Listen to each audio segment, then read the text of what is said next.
Perhaps the most storied program in the history of college football is coming to the Sheraton Hawaii Bowl this year. Notre Dame will be the Christmas Eve opponent for the UH Warriors. The Fighting Irish program has won 11 national championships, and they boast 7 Heisman Trophy winners. But they haven't scored a victory in a postseason bowl game since 1994 and will come to the islands with a 6-6 record this season under head coach Charlie Weis. How you doing, everybody? Let's talk sports. You can guess there's an added incentive in that game for the Warriors following what happened last night at Aloha Stadium. Hawaii appeared to have 13th ranked and Big East champion Cincinnati on the ropes until things severely unraveled in the fourth quarter. Let's recap, picking it up in the second half. Hawaii trailing 10-3, but getting it going in the third quarter. Greg Alexander going deep to Malcolm Lane, making the catch off the bounce. A 60-yard hookup down to the 1, and it was exciting. That set up a David Farmer TD plunge, tying the game at 10. Ensuing kick, John Goebel getting it knocked loose by Guyton Galdera, recovered by Jason Rago,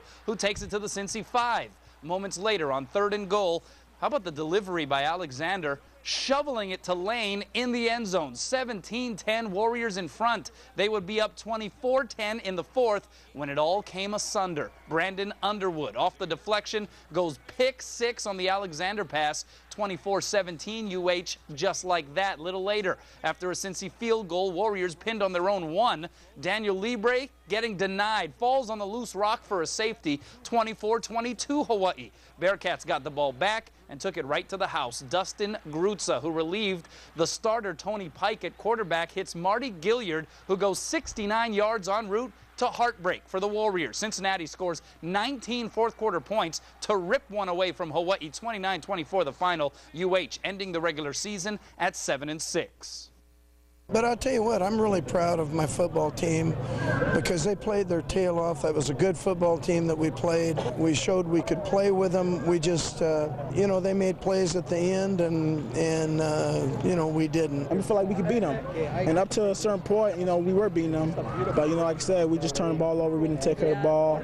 Some bad plays on us really cost us the game. So, this game right here goes a long way in terms of our confidence next year. Definitely will be something for the young guys to be encouraged about.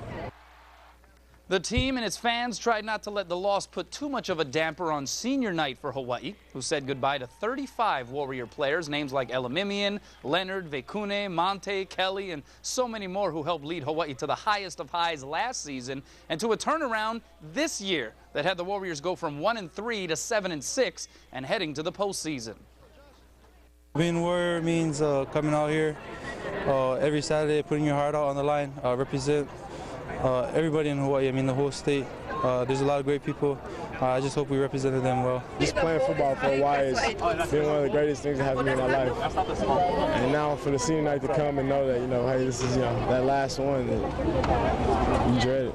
It really makes you think that, or realize that, that your time here is short and your time here is practically over. So this one definitely is tough. We lost, and I'm just thank God that we still have one more game to play and redeem ourselves. There will be a pot of gold under the Christmas tree of the Sheraton Hawaii Bowl this year because this afternoon, Notre Dame agreed to accept the invite to play UH at Aloha Stadium on December 24th. The Warriors were supposed to take on a Pac-10 opponent, but there wasn't enough teams who were bowl eligible, forcing bowl officials to look elsewhere. I was sort of down when I came in here today because of the last part of the game with Cincinnati, but I'm jacked up now. I'm excited. I'm really excited about our guys getting a chance to play Notre Dame. We're talking the Four Horsemen. We're talking Touchdown Jesus. We're talking Newt Rockne.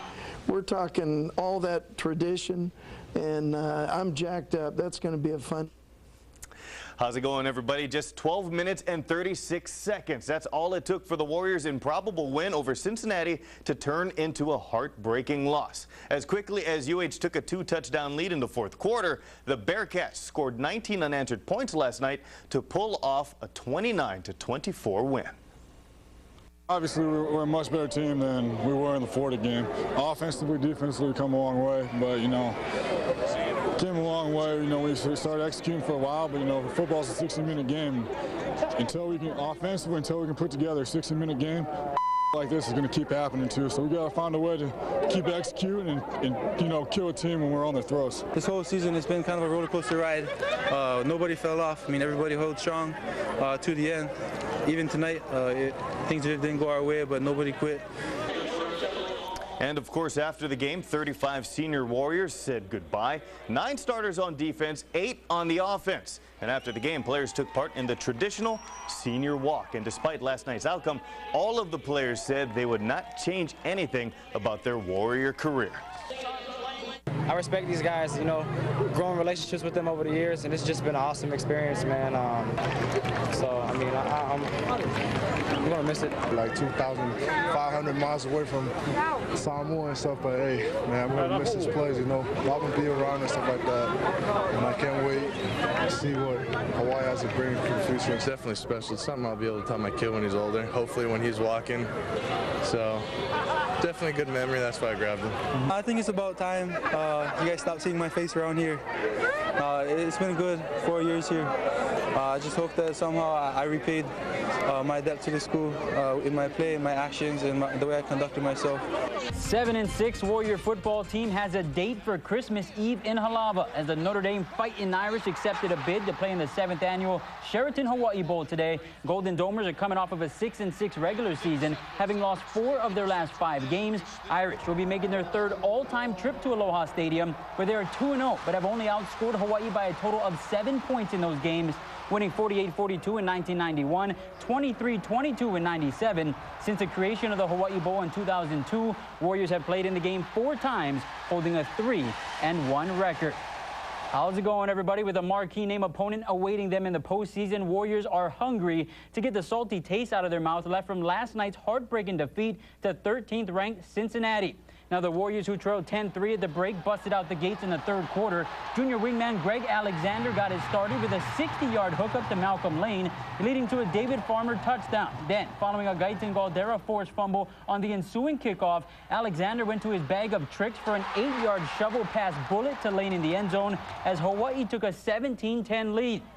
After another Alexander scoring strike, this time the Kapolei's John Medeiros, Hawaii held a 14-point lead on the Big East champs, primed for a big-time upset. But with just over 10 minutes to go in the game, Bearcats' Brandon Underwood's pick 6 off a deflection put the momentum on the side of Cincinnati. And after a safety, Bearcats capped the rally with Marty Gilliard's 69-yard touchdown with 4 minutes remaining, pulling off a 29-24 victory, giving the Bearcats their school record 11th victory of the season.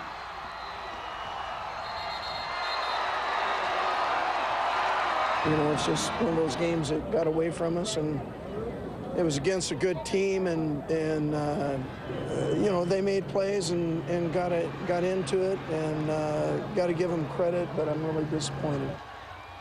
Now, for 35 seniors, last night's Halava heartbreak marked as the final regular season game of their Warrior career. A group of guys that have been a part of 35 victories, a Western Athletic Conference title, the school's first ever BCS Bowl appearance, and a Hawaii Bowl championship. No doubt, one of the legendary senior classes in school history. You know, I grew up watching guys play and just wishing that I was here, and that was probably one of the reasons why I stayed home and played football, is because how everyone treats the Warriors. You know, this is Hawaii's professional team, and everybody comes out and supports. So, you know, since I was a little kid, I wanted to play for Hawaii. Just overwhelming, the stuff that you go through on this team. Seeing all your hard work paying off, and even when things don't go your way, you still got to work hard. Not even knowing, you know, what I was, you know, getting myself into or whatever, and I came out here, and this has been the greatest experience, you know, of my life. Never quit, you know, staying together. You know, I think that family aspect of being a Warrior is there. You know, we came out here, we won't go, and that's to play as a family and just love on one another. That's what we did. I truly matured and became a man here. And I'm sad that my days are coming up down here, but I'm definitely going to take the island with me wherever I go. You know how much the game of football can change you. I mean, it's helped me to grow into a man here. I said over and over again, and it's been a great 4 years.